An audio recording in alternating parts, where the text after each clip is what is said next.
पुण्यात उमेदवारी अर्ज मागे घेतल्यानंतर पूजा मोरे ढसाढसा रडल्या.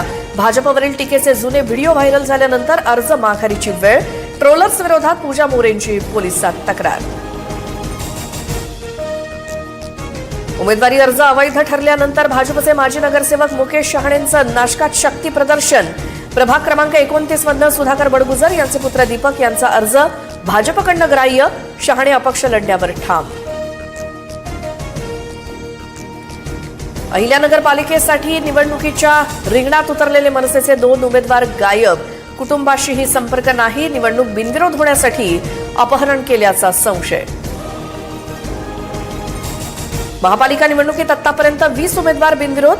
भाजपचे सर्वाधिक 10, शिंदेचे 7, अजित पवारांच्या राष्ट्रवादीचे 2 तर मालेगावातील इस्लाम पार्टीच्या एका उमेदवाराचा विजय. बंडखोरांना शांत करण्यासाठी भाजप आणि शिवसेना युतीची खलबतं. शिंदेंच्या निवासस्थानी बैठकांना वेग. कल्याण डोंबिवलीप्रमाणे ठाण्यातही महायुतीचे उमेदवार कसे बिनविरोध निवडून येतील यासाठी प्रयत्न.